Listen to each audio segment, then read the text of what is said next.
화성 8차 살인사건, 이춘재가 자신이 저질렀다고 자백하면서 억울한 옥살이의 진실이 드러나고 있는데 이 잘못된 조작 수사를 둘러싸고 검찰과 경찰이 서로의 과오를 들추면서 낯뜨거운 경쟁을 하고 있습니다. 하나씩 살펴보겠습니다. 경찰이 화성 사건을 이춘재 연쇄 살인 사건으로 명칭을 바꿨고요. 네. 그중에 우리가 주목하는 건 8차 억울한 옥살이가 있었다는 이춘재 8차 사건입니다. 지금까지 드러난 것 정리해 주시면요. 그러니까 이춘재의 그 범행을 자백함으로 인해서 네. 8차 사건을 다시 들여다보게 되지 않았습니까? 네. 당시 범행 현장의 상황이라든가 또 그 피해자의 어떤 상태라든가 이런 것들을 비교해 봤을 때 윤 씨가 진술했던 내용보다 오히려 이춘재가 얘기한 게 더 정확하게 일치하더라. 네. 그러니까 사실 그러면서 이제 이 사건이 다시 조명을 받기 시작하고 네. 진범이 이춘재가 아니냐라고 하는 얘기가 나왔던 게 하나가 있고요. 네. 또 하나는 이제 경찰이 수사를 통해서 밝혀진 내용인데 당시에 수사 과정에서 뭐 불법 체포라든가 감금, 가혹행위가 있었다고 하는 사실을 공식적으로 경찰이 인정했다. 네. 이거고요. 세 번째로는 과학적인 방법을 통해서 이 윤 씨를 범인으로 특정했는데 그 과학적인 분석 방법 자체에 오류가 있었던 것이다. 이렇게 크게 세 가지로 분류할 수 그때는 있겠습니다. 국가수에서 과학 수사로 쾌거를 올렸다 해서 모든 언론들이 대서특필했는데 알고 봤더니 검찰이 찾아냈어요. 국가수에서 그 윤 씨의 채모가 거기 있었다는 게 입증되면서 결정적 증거가 됐는데 조작됐다는 거예요. 이게 무슨 말입니까? 네, 이제 당시에 이제 과학적 기법이라고 썼다라고 하는 것이 이 방사성 동위원소 감별법이라고 하는 건데요. 채모 안에 들어가 있는 중금속 성분을 분석해서 이 용의자를 특정하는 감별법이라고 합니다. 네. 그런데 이게 기준이 있어야 되잖아요. 현장에서 발견된 채모가 있을 것이고 네. 용의자의 채모를 비교해서 일치하는지를 판단해야 되는데 우선 그 현장에서 발견된 그 채모의 네. 1차, 2차 결과 자체를 신뢰할 수가 없다는 겁니다.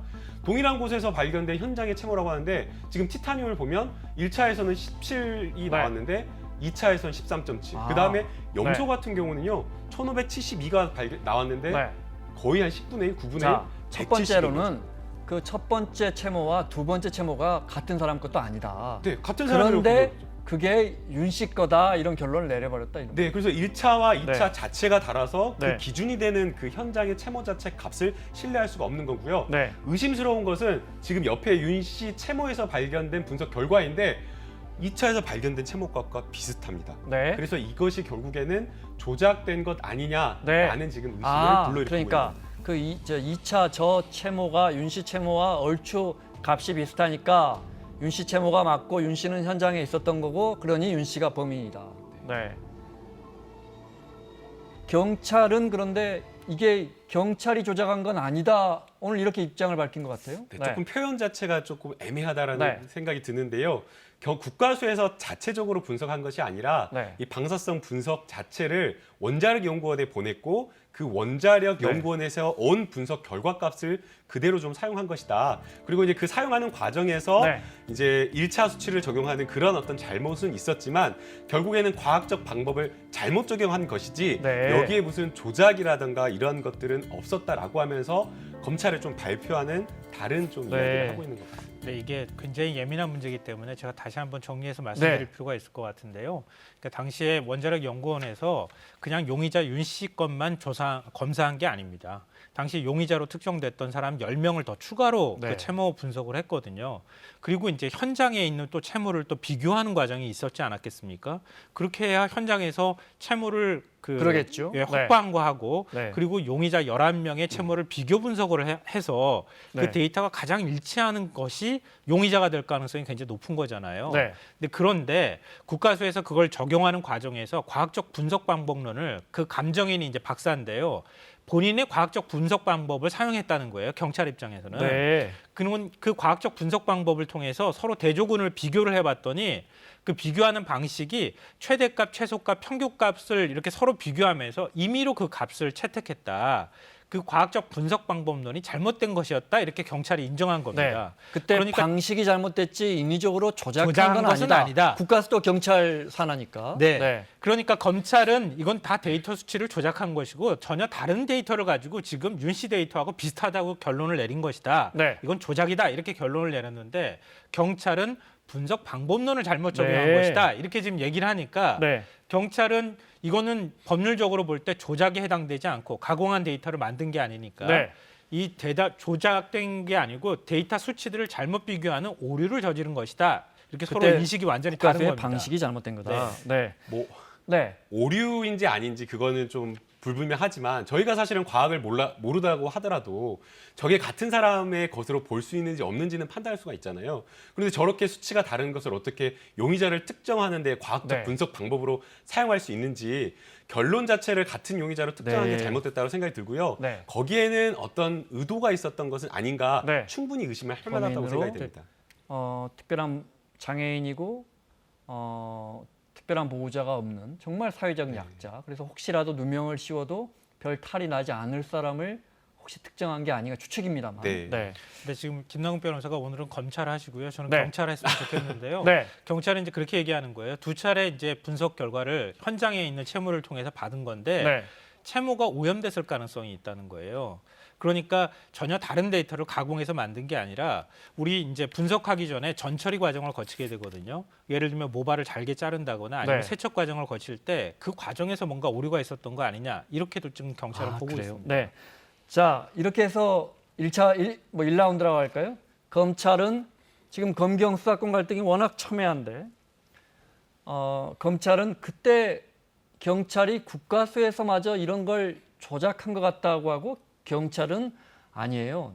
잘못했을 뿐이지 조작은 아니에요 하는 상황인데 정작 지금 이제 검찰이 지난 11일입니까? 이거 경찰 못 믿겠어. 우리가 수사할게 끼어들었어요 이제. 네. 그러면서 지금 검경 갈등 얘기가 나오기 네. 시작하는 건데요. 경찰이 아직 수사 결과도 내놓지 않은 상황인데 네. 검찰이 그러니까 유인 씨 측 변호인을 통해 가지고 수사 촉구 의견서라는 걸 받았다는 거예요. 네. 그러니까 이거 진상 빨리 좀 조사를 해주십시오라고 하는 의견 내용을 토대로 해서 네. 검찰이 그럼 우리가 이거 진상 조사하겠다. 진상 조사팀 6명을 구성을 해가지고 네. 경찰이 수사 중인 상황에 털썩 뛰어들어 버린 거예요. 윤 씨가 피해자인 억울한 옥살이를 했다는 윤 씨가 검찰이 수사하기를 바란다니까 우리가 해야겠어요. 근데 거기에 네. 보면은 검찰에 해주십시오라고 하는 표현은 또 없어요. 직접 들어보겠습니다. 수원지검 2차장 검사의 이야기 들어보겠습니다. 대리인 없이 가 그냥 결정냈다는데. 그러니까 변호인 통해서 냈습니다. 취지는 경찰 수사가 너무 좀 더디고 있다.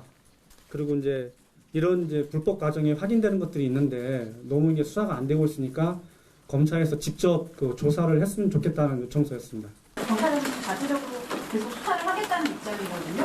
근데 검찰이랑 원래부터 이게 소통이 따로 됐던 건 아닌 건가요? 춘재가 지금 수동지도 위반된 것도 부산교도소 통해서 알았다고 그러더라고요. 직접 조사를 할 필요가 있어서 그 이춘재도 이감 신청한 거거든 저희가. 자, 지금 이야기 나왔지만 그러니까 수사 협조가 안 된다고 하고 검찰은 경찰한테 수사 자료 좀 보내달라 했는데 안 보내준다고 하고 이 과정에서 방금 들으신 이 문제가 또 터졌어요. 검찰이 그래서 우리가 이춘재를 직접 수사해야겠다 싶어서 부산교도소에 있는 이춘재를 수원교도소로 불렀는데 수원구치소로 불렀는데 정작 경찰은 우리가 조사해야지 하고 부산교도소 내려갔다가 이춘재가 없네 이렇게 뒤늦게 알았다면서요. 경찰 입장에서는 이제 황당한 상황인데요. 네. 아시다시피 이춘재가 그 DNA 검사를 통해서 범인으로 특정되고 난 다음에 몇 달 동안 경찰은 부산교도소를 계속 왔다 갔다 그랬죠. 하면서 네. 이춘재의 자백을 받아내는 과정이 있었거든요. 네. 사실 고생스러운 과정인데 그때도 얘기가 나왔어요. 수원구치소로 이감하면 되지 않느냐 이렇게 얘기했는데 그때는 안 됐던 거였거든요. 네. 근데 검찰이 나서면서 검찰은 경찰한테 이감을 하겠다고 하는 얘기를 안 하고 난 다음에 네. 그냥 바로 수원구치소로 데리고 와버린 거예요. 그러니까 경찰 입장에서는 아니 우리가 그동안에 수사할 때는 왜 안 됐던 거를 검찰이 나서니까 이렇게 빨리 돼버리게 하고 우리한테 네. 알려주지도 않느냐.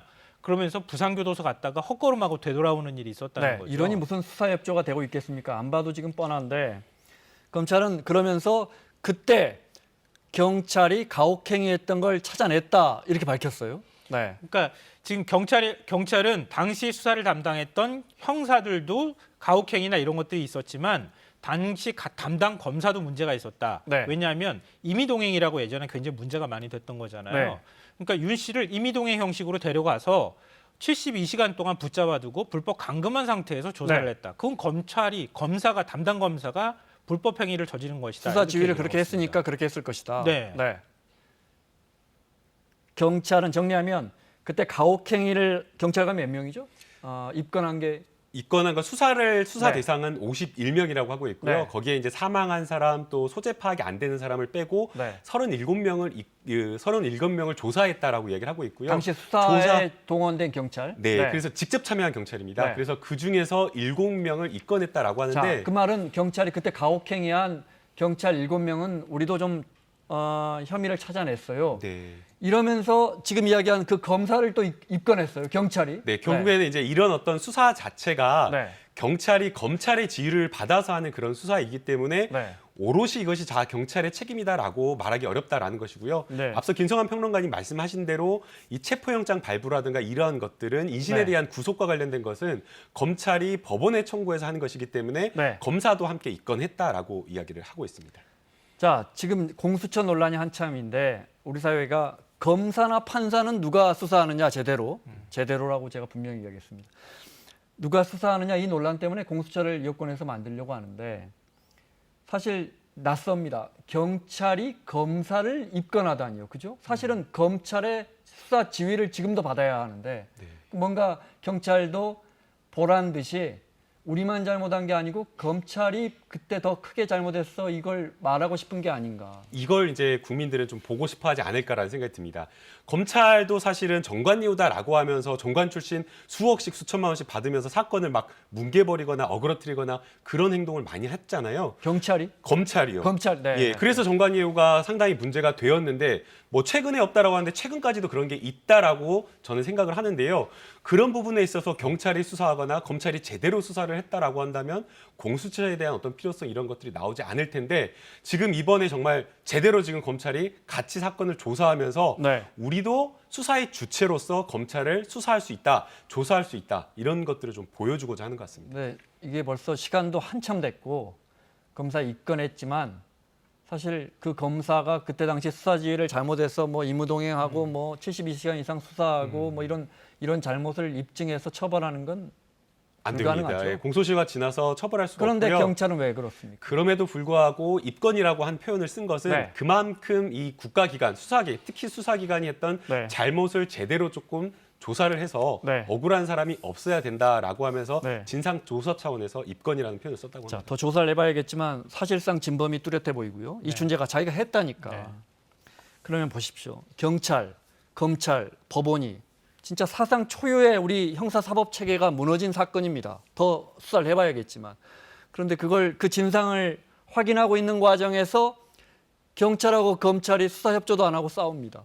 이게 현실입니다. 근데 이걸 어디까지 우리가 부정적으로 볼 것이냐 또 긍정적인 측면은 없는 것인지 여러 가지 좀 고민의 지점이 있는데요. 네. 일단 경찰하고 검찰이 수평적 위치, 수평적 관계에서 수직적 관계가 아니라 수평적 관계에서 수사를 하려고 경쟁하고 있다. 좀 그렇게 나쁘게 보이지는 않습니다. 네. 일단 좀 보기는 안 좋게 보이겠지만 네. 검사가 잘못한 부분이 있으면 경찰이 또 그거에 대해서 이권 조치할 수도 있는 네. 거고요. 검찰이 또 최종적으로 또 판단할 수 있을 겁니다. 그리고 앞으로 더 수사가 진행되면 당시에 판사도 윤 씨에게 전혀 들어주지 않았다는 거 아닙니까? 단순히 변호를 잘못한 문제를 네. 떠나서 우리나라 사법기관이 어떻게 한 사람을 억울한 죄인으로 만들었는지에 대해서 다 같이 반성해야 될 사건이다. 그 부분에 대해서 만약에 좀 불협화음이 있더라도 네. 진실이 밝혀질 수 있다면 뭔가 안 좋은 모습들은 가급적 안 보이면 좋겠지만 네. 최대한 실제적 진실에 가깝게 조사를 했으면 좋겠습니다. 알겠습니다. 시간 때문에 마무리해야 하는데 검경 간의 갈등 이야기했는데 그 숨진 민정실의 수사관 휴대전화는 검찰이 아직도 못 열고 있는 거죠? 압수수색 해간 거. 뭐 이스라엘 네. 이스라엘에서 개발한 소프트웨어까지 돌렸다고 하는데 아직도 네. 못 열고 있다고 합니다. 근데 그 못 열 거를 왜 가져가서 그렇게 서로 경찰하고 압수수색한다고 싸우는지 일각에서 모르겠어요. 그 부인은 혹시 간혹 알고 있잖아요. 남편의 음. 검찰이 과연 부인에게 협조 요청을 했을까? 글쎄요. 부인이 얘기를 안 했기 때문에 아직 못 열었다는 얘기 나오지 않을까 싶은데요. 뭐 협조 요청을 할 수는 있을 것 같은데 네. 제가 볼 때는 응하지 않을 가능성도 있어 보이는데 그거는 네. 아직 장담하기는 어려운 상황 네. 같습니다. 부인이 검찰에 협조를 하느냐, 협조를 하지 않느냐도 사실 이 사건의 방향을 가늠하는데 한 요소라서 여쭤봤습니다. 마무리하겠습니다. 김성환 평론가, 김남국 변호사 수고하셨고요. 사사건건 내일은 최재성, 주호영 의원과 함께 돌아오겠습니다. 고맙습니다.